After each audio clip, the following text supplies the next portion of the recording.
Halo guys, kembali lagi di Riko Official. Jangan lupa like, komen, dan subscribe ya. Setelah pertemuan itu, Anya dan Pasha saling berjanji akan bertemu lagi di Jakarta. Kemudian Anya dan Arta kembali ke Lok Seumawe karena rencananya esok harinya mereka akan lanjut ke Kuala Namu, Medan.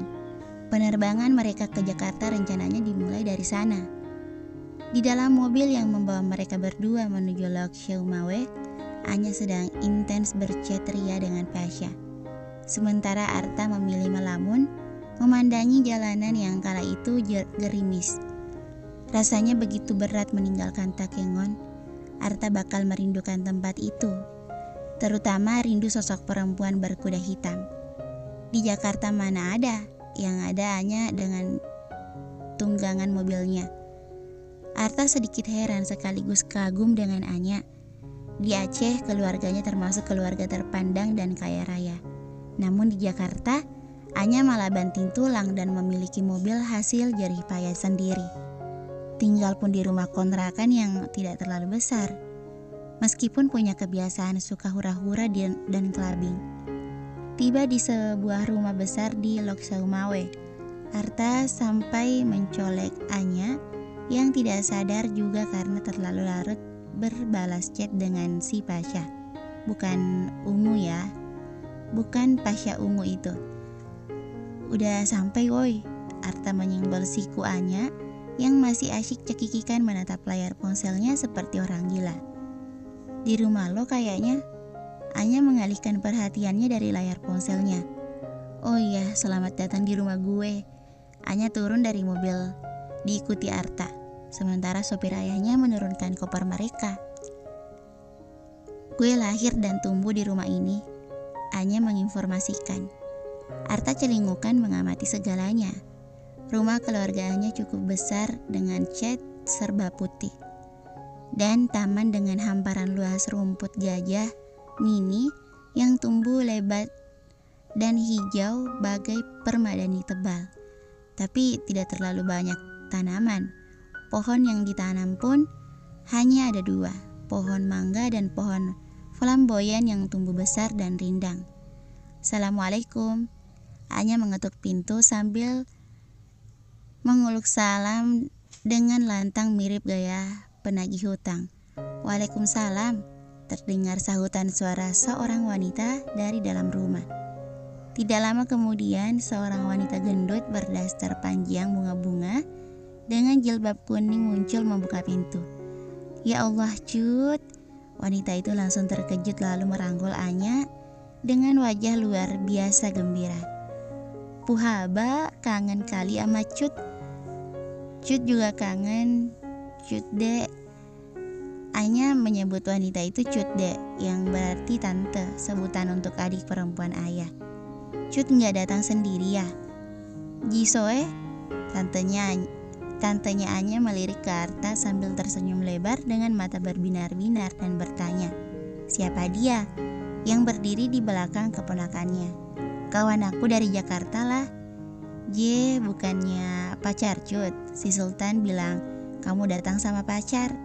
Bukan, Anya ngatot. Ayo masuk. Tantenya menarik Anya masuk, diikuti Arta. Tak, ini tante gue, Tante Hamida namanya, adiknya bokap. Anya beralih pada Arta yang lagi bengong sambil mengamati rencong yang digantung di dinding ruang tamu. Membuat Arta ingin membeli rencong untuk cenderamata. Halo tante, saya Arta. Arta mencium punggung tangan tante Anya. Ganteng kali kok, kenapa nggak kamu jadikan calon suami? Celetuk tantenya spontan, membuat Anya memutar bola matanya. Sementara itu Arta cengengesan karena dipuji ganteng. Yeh, jangan asal deh, timpal Anya sambil mencolek pipi gembil tantenya. Ayah ada jodohkan Cut sama orang lain, tambahnya dengan wajah riang. Yang benar, Anya mengangguk. Terus? Kau mau? Cut meringis lebar. Tumben kali, kau mau dijodohkan, biasanya banyak kali alasan menghindar. Pane uirang, ganteng. Kiban keluarganya? Apa pekerjaannya? Tantenya menanyakan lelaki pilihan ayah Anya dengan begitu mendetail. Sementara itu Arta memilih menyusuri ruangan demi ruangan. Bukannya mendengar obrolan keponakan dan tantenya tentang Pasha. Rumah besar keluarganya tampak sepi. Kemana yang lainnya? Arta lalu menemukan deretan foto keluarganya Anya yang tergantung di salah sudut ruang keluarga. Ada foto formasi baru keluarga yang minus Anya di dalamnya. Foto pernikahan Bang Sultan dan sebuah foto keluarga formasi lawas dengan seorang wanita berwajah kebule-bulean yang sedang duduk memangku bocah perempuan sekitar 5 tahunan yang Arta duga itu pasti Anya waktu kecil. Wanita berwajah bule itu pasti almarhumah ibunya Anya, yang konon katanya blasteran Tegal Belanda. Wanita yang mewariskan wajah cantik dan bola mata indah berwarna coklat pada Anya. Di sebelah kiri ibunya tampak ayah Anya yang juga duduk memangku bocah laki-laki tampan yang usianya berkisar 8 hingga 10 tahun. Pasti Bang Sultan, tebak Arta dalam hati. Dalam bingkai foto itu Pak Abdullah Saleh tampak jauh lebih muda dengan sorot mata tajam dan brewok tebalnya yang tetap tidak berubah hingga kini. Ini almarhumah nyokap lo. Arta menunjuk wanita di foto itu saat Anya menghampirinya. Iya, cantik kan, kayak itu gue. Arta melirik dengan lirikan nyinyir sambil berkata, cantikan almarhumah nyokap lo kali. Rese lo. Anya cemberut sambil menuju ke ruangan lain, di mana Cut De Hamidah sedang menyiapkan minuman dan makanan kecil untuk mereka. Rumah lo kok sepi? Pada kemana? Arta ngintil di belakang. Amnesia ya, bokap sama keluarga kecilnya kan belum balik ke sini, makanya sepi. Anya tampak nyinyir saat menyebut keluarga kecil ayahnya. Arta kembali manggut-manggut. Anya benci istri baru ayahnya. Arta bisa melihatnya dengan jelas.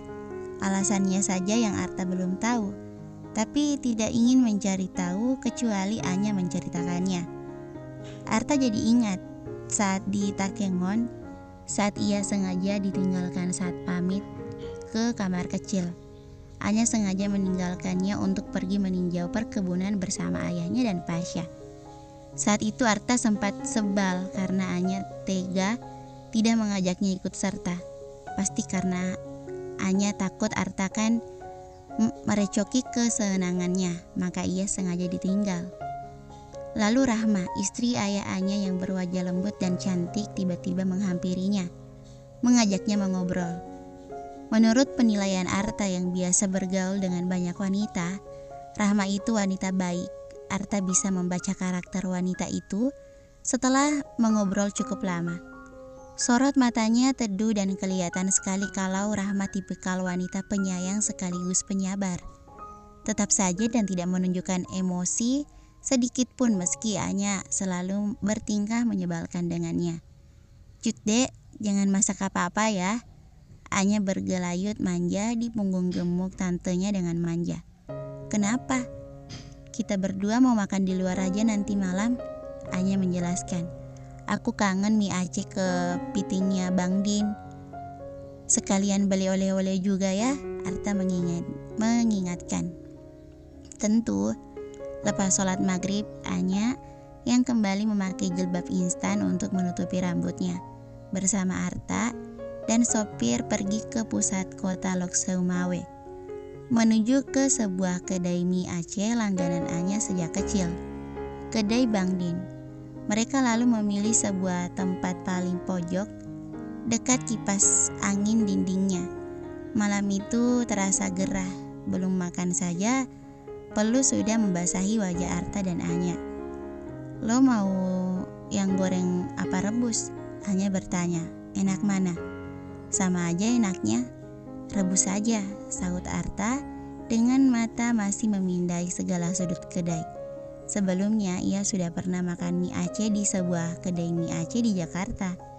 Tapi akan jauh berbeda rasanya jika makan langsung di daerah aslinya. pedas apa enggak? Anya bertanya lagi. Pedas, jawab Arta mantap sambil mengamati salah satu gambar sepiring mie Aceh berukuran cukup besar di dinding kedai.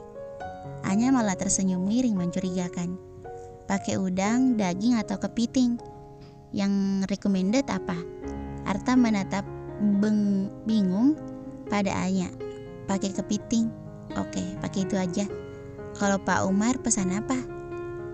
Anya beralih ke sopirnya. Mie goreng edeuk beng kergebe, jawab sopir Anya dengan dialek Aceh. Memesan mie goreng udang jangan pedas. Beh, Anya mengangguk. Anya lalu memanggil pelayan. Bang, Anya melambaikan tangannya. Anya lalu memesan 2 mie goreng, 1 pakai udang, 1 pakai kepiting. Lalu mie rebus pedas kepiting dengan bahasa Aceh pada pelayan. Arta cuma manggut-manggut, tidak mengerti sama sekali, tapi pura-pura mengerti. 15 menit kemudian pesanan mereka bertiga datang. Arta melotot girang melihat kepiting di atas mie rebusnya. Kelihatannya lesat. Arta sampai beberapa kali mengambil foto-foto mie Aceh rebus kepiting pesanannya dan langsung dia posting saat itu juga di Instagramnya. Sebelum makan tuh baca doa, bukan foto-foto. Anya nyinyir sambil mulai menikmati hidangannya. Biasalah buat reportase ke para penggemar gue. Arta menimpali dengan seringai nakal. Whatever, Anya tidak peduli. 1 suapan, 2 suapan, 3 suapan, Arta mulai mengelap wajah merahnya yang penuh peluh karena kepedasan. Berkali-kali juga dia minum. Anya menahan diri untuk tidak ketawa. Anya sebenarnya diam-diam sengaja memesan mie pesanan Arta yang level pedasnya mantap. Enak tak? Tanya Anya sambil menahan tawa. Sengaja lo ya. Kok pedas banget gini? Rasanya lidah sama perut gue kayak terbakar nih. Arta protes dengan gusar. Anya tertawa geli, sudah tidak tahan lagi. Lo sendiri kan yang minta pedas. Ya, tapi pedasnya nggak gini amat kali. Gue pesenin susu ya. Anya yang akhirnya kasihan memanggil pelayan kedai untuk memesan segelas susu untuk penawar rasa pedas. Bang, susu hangat 1. Setelah makan mie Aceh yang pedasnya terkutuk menurut Arta, mereka bertiga lanjut menuju ke pusat oleh-oleh kota Lok Sumawe. Mereka singgah di salah satu toko oleh-oleh terlengkap yang ternama Putroe Aceh. Di sana Arta sampai kalap belanja, beli 10 buah souvenir rencong ukuran mini bersama beberapa pack dendeng sapi. Padahal niat awalnya hanya ingin membeli kopi, namun Anya melarang Arta membeli kopi. Katanya Bang Sultan sudah menyiapkan 10 pack kopi gayo untuk mereka bawa pulang. Sebelumnya di Takengon, Arta dan Anya juga sempat beli oleh-oleh beberapa helai kain khas gayo yang disebut kain kerawang untuk Amor, sang mama, dan Arini tentunya. Setelah belanja oleh-oleh, pukul 10 malam mereka mampir ke kedai kopi Bang Sultan, nongkrong sambil minum kopi hingga larut malam. Bahkan Arta jadi susah tidur hingga subuh gara-gara ia minum secangkir kopi gayo dan 2 cangkir kopi robusta ule kareng. Pagi-pagi sekali sebelum meninggalkan Lok Sumawe, mereka menyempatkan bersiarah sebentar ke makam almarhumah mamanya Anya, memanjatkan doa untuk almarhumah dan membiarkan Anya mengobrol sebentar dengan batu nisan mamanya. Pemandangan yang sempat bikin hati Arta terenyuh, jadi teringat dengan mamanya yang di Bandung yang masih sehat walafiat bersama papanya. Setelahnya dengan diantar Bang Sultan, mereka lanjut ke Kuala Namu, Medan. Perjalanan yang memakan waktu kurang lebih 7 jam dengan kendaraan pribadi untuk mengejar penerbangan ke Jakarta. Kenapa mereka tidak ke Bandara Malikussaleh saja yang terdekat? Seperti saat kedatangan mereka itu karena di hari kepulangan yang telah mereka tentukan jauh-jauh hari, memang tidak ada penerbangan langsung dari Lok Sumawe ke Jakarta untuk hari kepulangan mereka. jadi mereka harus ke Medan terlebih dahulu. Tapi Arta malah senang bisa singgah di Medan. Ia jadi bisa beli bolu meranti yang tersohor itu untuk oleh-oleh. Pukul 7 malam pesawat mereka pun lepas landas. Sampai jumpa lagi Aceh, gumam Arta sebelum memejamkan kedua matanya. Mulai mengantuk, sementara Anya sudah terlelap mendahuluinya. Bersambung, thank you for watching.